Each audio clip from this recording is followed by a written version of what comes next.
إله إلا الله لا إله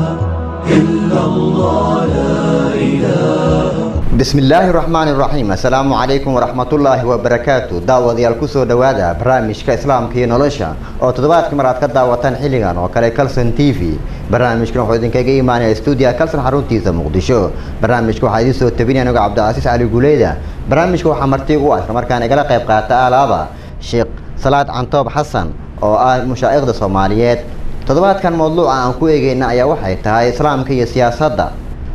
شيخ صلاة مركو وز برامج كسو دو تدوات موضوع عن برامج كينو كو إيجينا وإسلام كي سياسة دا سؤاش أقوريس أن جعينا كو يدي وحي تهاي إسلام كمحاو ويقانا سياسة. بسم الله الحمد لله رب العالمين والصلاة والسلام على أشرف المرسلين وبعد أولا الله سبحانه وتعالى أيام هذا إسكاله نقد جيدات مسلمين مركي لقى هذا السياسة في الإسلام سياسة لقاء أهان iyo taariifka iyo qeexitaanka shariicada islaamku way ka hadashay waxa siyaasad ay islaamku u yaqaano intaanan loo gudbin culimaa ul fuqaha iyo waxa ay ka yiraahdeen sidoo kale sida ay yani u tafakireen ugu horeyn waxa la eegayaa erayga ama kelimada siyaasa في كلام العرب محله يقانا مادام القرآن فيه سنة أي كسر دجين لغة عربها. السياسة في اللغة مركي لفيريو في لغة العرب سياسة وحلي رهدا مصدر صاص يسوس سياسة يعني قفك إنه أذن ليليو أما أذن وتببر يعني وسميو عرب تقارب في رهدان صاص الدابة يعني فرس تبو تببري فرس مركي السياسة ده ولا تببره وحي قادن يساوي في لغة تدريبية أما لغة تببره مركي وحي كسو أوروريان مركي لغة أهان لفيرينيو ساس الأمر سياسة أرنكي بو معمولي كي وناكسن بو معمولي مركي لسو صوبان وحي نقول إيسا القيام على الشيء بما يصلحه شيء إن هذا يستاكتو عاد أقبطه وحاجاجيني سياسة مركي تعريف اللغوي قال لقد بسيو لقد بسيدا بيكو شاكتي علماء ذكر حق اللغة نوحي رهدان فن إدارة المجتمع الإنساني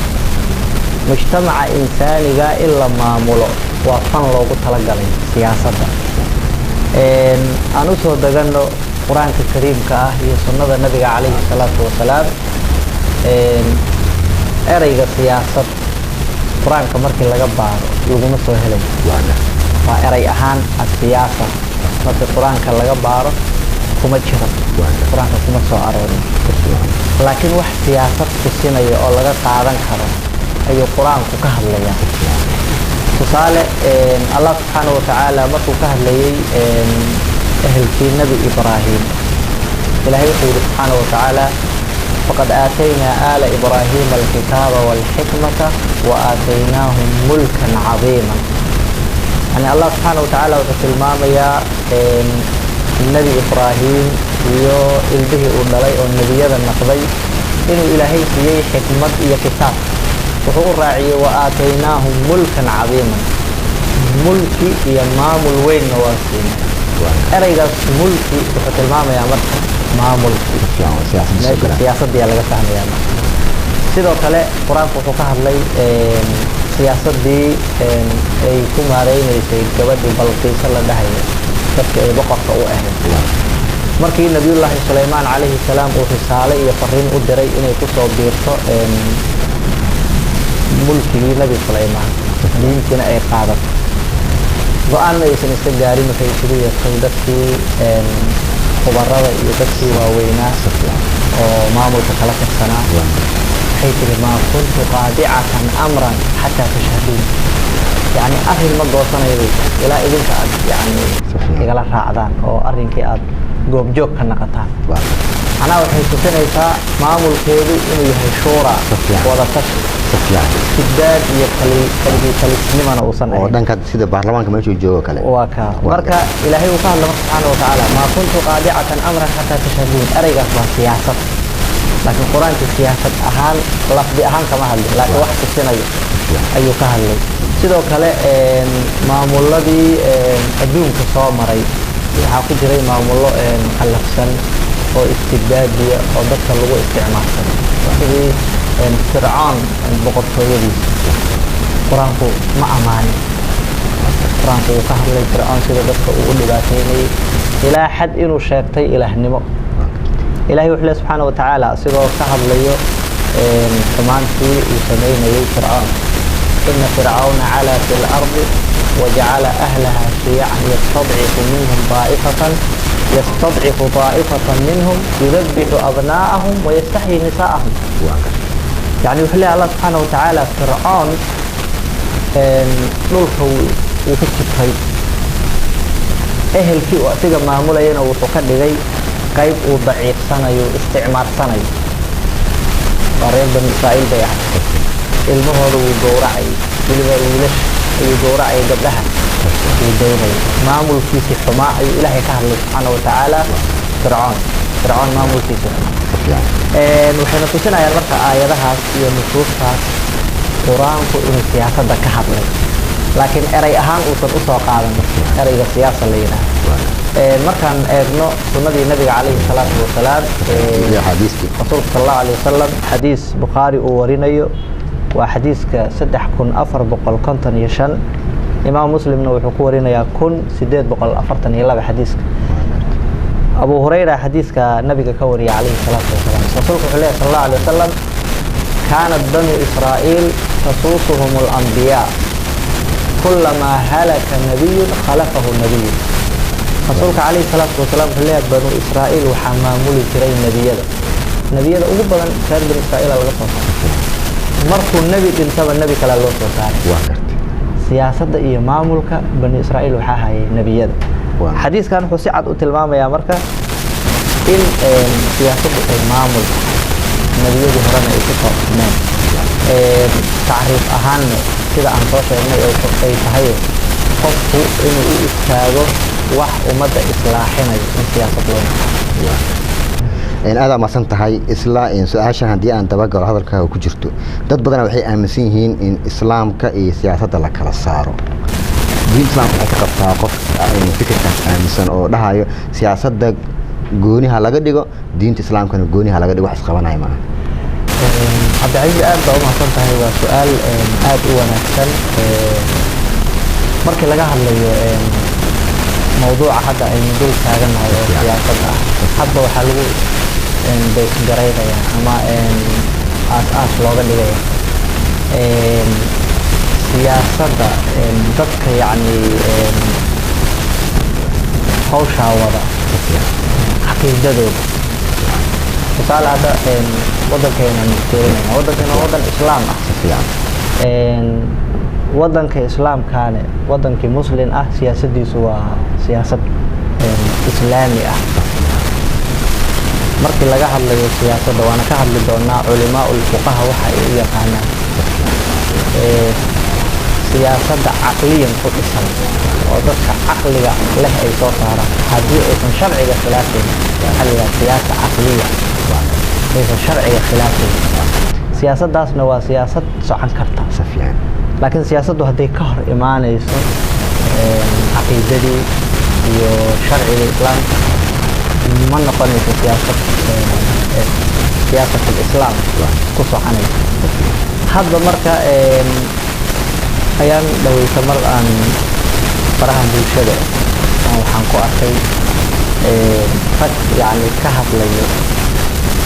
شرع الإسلام هلين سياسة أما معامل في الدولة دين هلك على العربية إذا وضد يعني روحان قربها كده من دورك وهلي هاي هدي أنا اللي يجيو Somalia شريعة الإسلام كما يقول حكومة يعني I will say no تبو كده يا مركي لا يا جوي حين قناة مركي أنا وحن ليه لاي بويري إسلام كمان maya laguma xukumayo waa inaan kala saarna buu leeyahay diinta iyo siyaasadda diintu ayadaaba siyaasadda ka hadashay wayna ku caddahay sida hadda aan akrinay islaamka asiga siyaasad dhamaystiran waxaa ka hadlaynaa marka hadda annaga dowlado kale nama saarna dowladda markay islaami tahay siyaasadeeda iyo diinteeda kalama saarna waa isku mid in aad amaadsan tahay su-aasha labaad aan jeclaan ku weydiiyo sheekh waxay tahay muxuu islaamku u fiirinayaa islaamka marka qofka uu rabo inuu wax maamulo ama siyaasadda uu soo galo aad baa mahadsan tahay markii laga hadlayo qofka maamul ku biirayo dhowr qodob baa laga eegaya nabiyullaahi yuusuf calayhi salaam markii uu ku biirayay boqortooyadii masar nabiyullaahi yuusuf calayhi salaam ilaahay uu ka waran subxaana watacaala waxa uu soo maray markii hore in xabsi la geliyey markii xabsiga laga soo saarayana boqorkii masar wuxuu yidhi nabiyullaahi yuusuf calayhi salaam wuxuu codsaday in loo dhiibo khazaa'in al-ard maaliyaddii inuu asiga maamulo weliba wuxuu yidhi innii xafiidun caliim anigu waxaan ahay buu yidhi ruux wax xifdiya aqoonna u leh maamulka labadaa shardi waxay natusinayaan qofka siyaasiga inuu ku sifoobo inay waajib tahay qofka wax maamulay inuu wax xifdin karo ilaalin karo iyo inuu aqoon u leeyahay markaan eegno nabiyullaahi muusa calayhi salaam markii nabiyullaahi shucayb uu u imaanayay gabadhii talada bixisay oo nabiyullaahi shucayb uu dhalay waxay tiri inna khayra man ista'jarta alqawiyu alamiin yani waxay leedahay qof la ijaarto la waxaa ugu khayr badan qof awood leh haddana aamin ah waxay tilmaamaysaa nabiyullaahi muusa calayhi salaam inuu quwad leeyahay aaminna uu yahay erayadaas markaan isku soo ururino qur-aanka uu ka hadlayo qofku waxaa la rabaa markuu siyaasad ku biirayo aqoonteeda inuu leeyahay laba inuu yahay qof wax xifdin kara oo aaminahoo aan wax dayacayn laba inuu qof awood ula u yahay oo haddii uusan awoodeeda lahayn inuusan gelin marka culimada ama quraan aan iraahdo quraanka kariimka iyo shariicada islaamka meelaha ay ka eegtay qofka markuu siyaasadda ku biirayo waa inuu yahay qof yani aqoonteedii leh qof yani amaanadii ilaalin karo qof yani quwadii nafsaaniga ahay leh لأن النبي صلى الله عليه الصلاة والسلام المؤمن القوي خير من المؤمن الضعيف أو كما قال الرسول عليه الصلاة والسلام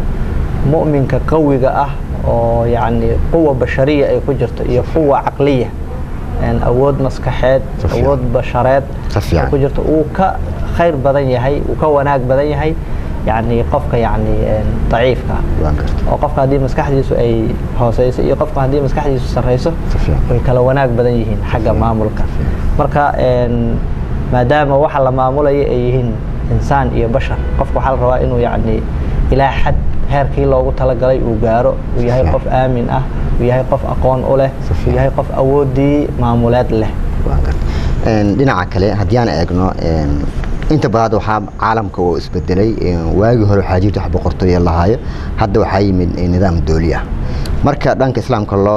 loo eego diinta islaamka waxay ka qabtaa in wadanka lagu maamulo boqortooyo mise waxay qabtaa islaamka in lagu maamulo macnaha meeshii dawladda ka jirto oo kale amal in dawladda sida dalka Soomaaliya ka jirto oo kale amal inta wax la degsado oo kale ku heshiiyaan oo kale sameeyay waa su'aal aad muhiim u ah markaan fiirino dawladihii nabigeena ka dambeeyay calayhi salaatu wasalaam rasuulka sallallahu alayhi wasallam markuu xanuunsaday waa la tusiyay geeridiisa wuuna dareemayay ilaa nabiga waxyi baa u imaanayay sallallahu alayhi wasallam wuxuu dareemay inuu socdo oo adduunyadii uu ka tagay wuxuu bilaabay rasuulka calayhi salaatu wasalaam inuu wakiil samaysto salaadii ugu horeysay سيدنا أبو بكر رضي الله عنه أي وكيل لو قد جاي إنه أمدي صلاة الدشية تاسو تصالع عد قفك الرسول كبدل عليه الصلاة والسلام إنه أبو بكر علماء دولن أما أصحابتي دولن ويسقوا فقين مرقوا الرسول قد انتهى عليه الصلاة والسلام iyadoo ishaaraadka iyo tilmaamihii nabiga uu bixiye laga qaadanayo calayhi salaatu wasalaam ayaa abubakar madaxweynihii muslimiinta laga dhigay. abubakar markuu geeriyooday sayidina cumar ibn al-khadaab ayuu u dardaarmay iyadoo talana ay jirto saxaabadii oo dhan ay raalli ku yihiin. waxaa marka islaamku inuusan kaligii tali ahayn, islaamka uusan nidaamka markuu sameynayo uusan qof uusan ku jujuubeyn. waxaa laga qaadan karaa markii sayid cumar uu dhintay, sayid cumar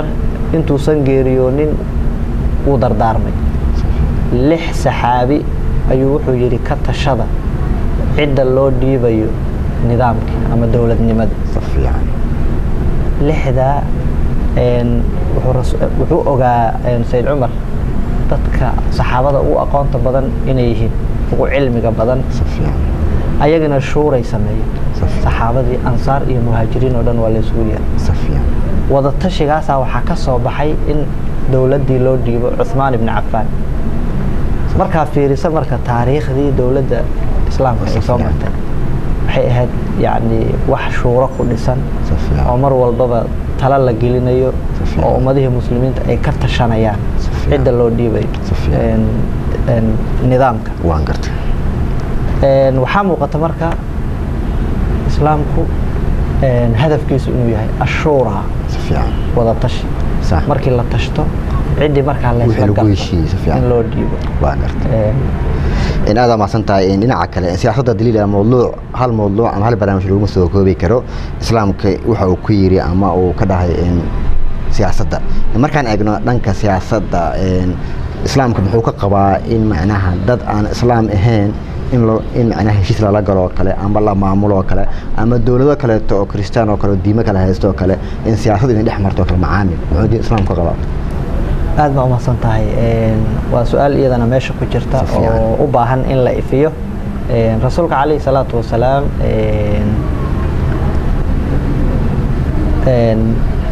maku ku noolaa 13 sano. wuxuuna la noolaa yacni gaalo uu dacwadii ugu yeerayo. sidoo kale markuu magaaladii madiine tegay 10 sano ayuu ku noolaa. rasuulka calayhi salaatu wasalaam waxyaabaha uu ka hadlay uu mar walbaba ummadaha muslimiinta ama saxaabada uu yacni ku tirtirsiinayo waxay ahayd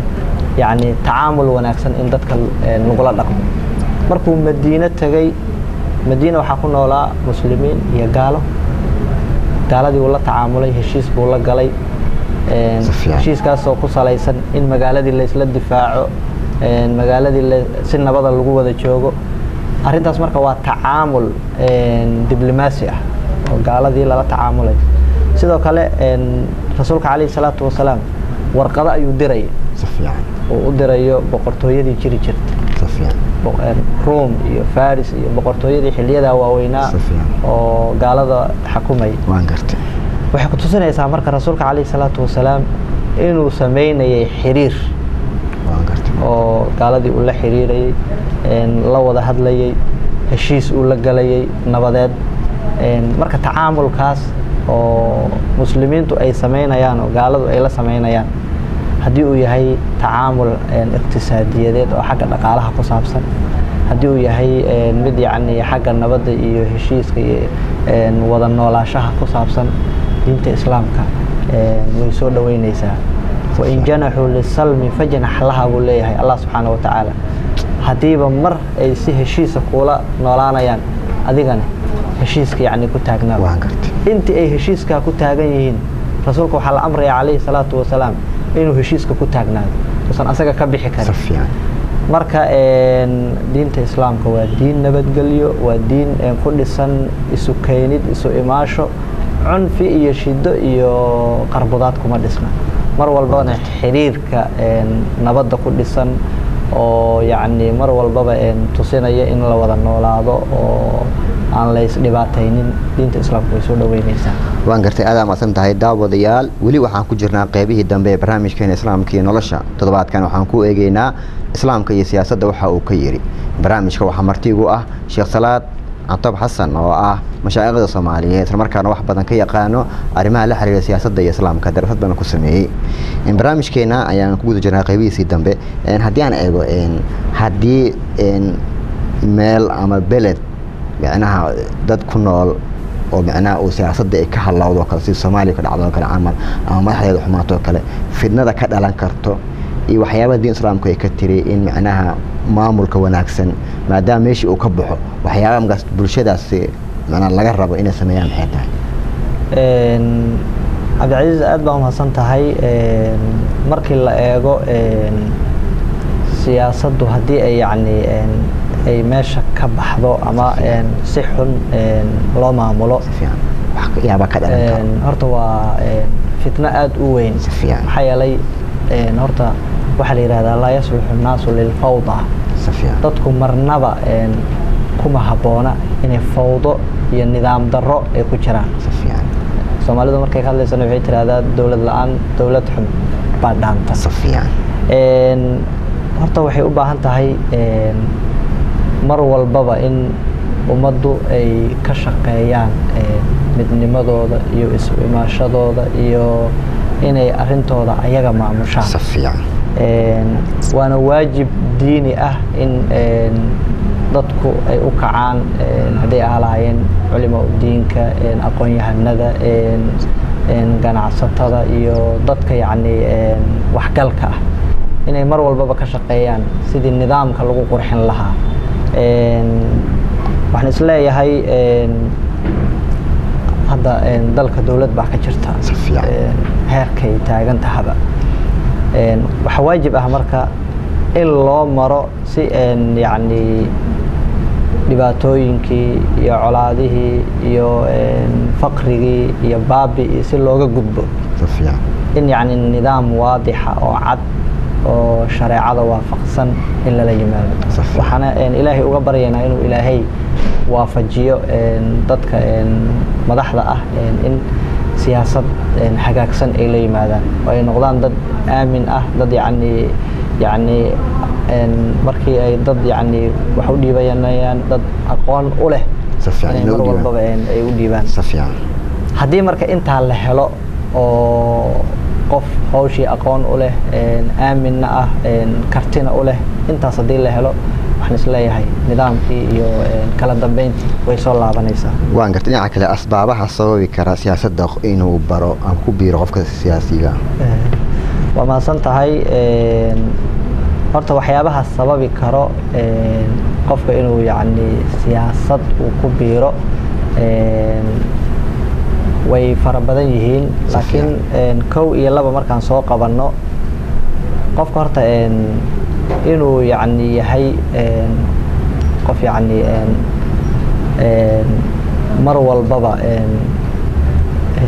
haminayo inuu wax maamulo oo yahay qof hiwaayo leh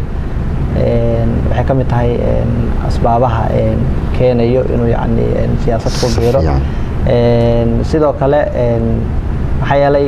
markuu nabiyullaahi yuusuf calayhi salaam dhahayay anigu waxaan ahay qof aqoon leh waxna xifdin karo wuxuu arkayay inuu ku habboon yahay marka asbaabaha loo galo siyaasadda waxaa kow ka ah qofku inuu isku arko hawshaan horta inuu ku habboon yahay una ka soo bixi karo waxay ka mid tahay marka sababaha kalifo inuu yacni siyaasad ku biiro sidoo kale waxaa ka mid a qofku inuu gudanayo waajibkiisa qarameed maxaa yeelay ummad in loo adeego waxaa yidhaha marka laga hadlayo qofka marna naftiisa kaliyuhu anfacaa marna wuxuu anfacayaa guud ahaan bulshadoo dhan markuu keligii ismaamulayo waa nafci asaga ku gaaban laakiin markuu rabo si wanaagsan inuu bulsho u maamulo rasuulku wuxuu yidhi calayhi salaatu wasalaam axabu nnaasi ila allaahi anfacuhum linnaas ilaahay wuxuu dadka ugu jecel yahay kan dadka wax tara marka inuu qofkii ugu biiro siduu bulshada ugu adeego iyadana waa asbaabaha keeno أنا waxaa ka baxaya meesha dadka badanaa Soomaaliya waxaa arkaa inay ku biiraan inay jeebkooda buuxsadaan oo kale siyaasadda ugu biiraan sanadan sida hadda aan naqaano siyaasadda waxayba naqatayba meesha kaliya loo shaqo tago hantina laga abuuro halkaas qofkii ama 6 bilood ama 1 sano meel maamulayay mushaarkiisa markii la isku daran uu iska yahay wax yani noloshiisa kaliya ku kooban waxaa arkaysaa marka inuu qofkii isku bedelay qof yani aad yani hanti u yeeshay ama xaddi aad u ballaaran u taabay taa waxay ku tusinaysaa marka inuu u shaqo tagay siyaasaddu waxay tahay marka in bulshada loo shaqeeyo oo aan laga shaqaysan waan gartay ugu dambeyn in gabagabadii barnaamijkan soo gaarnay maxaa kaleeto aan ugu diri lahayd oo bulshada Soomaaliyeed uga tagayna ugu dambeyntii bulshada Soomaaliyeed waxaan yani kula dardaarmi lahayn horta inay noqdaan bulsho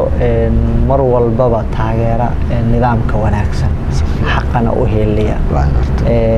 way nagu filan tahay muddadii dheereed oo nidaam darrida iyo fawdada iyo dhibaatooyinka aan ku dhex jirnay waana aragnay wixii ay sababeen waxa ka dhashay in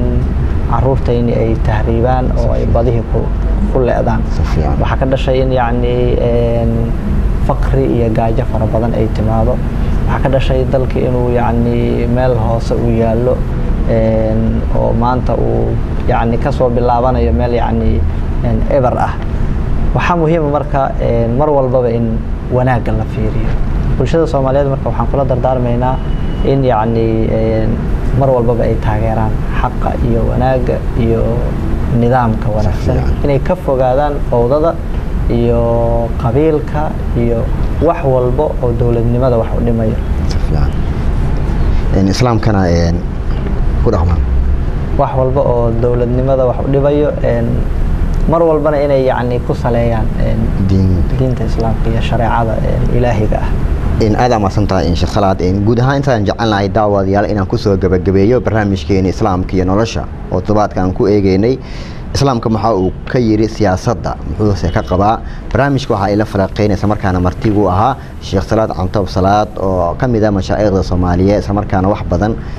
ka daraasay isla markaana kala socda arrimaha islaamka iyo waliba siyaasadda intaan dib u kulmi doono barnaamij caynkaana dhanka farsamada iyo waliba kaamirada wuxuu ahaa Cabdiqani Axmed Afidoon tabintu anigu Cabdicasiis aan guuleeda martida barnaamijkana aad u mahadsan tahay sidaas nabadgelyo لا إله إلا الله لا إله إلا الله لا إله إلا الله ما لنا رب سواه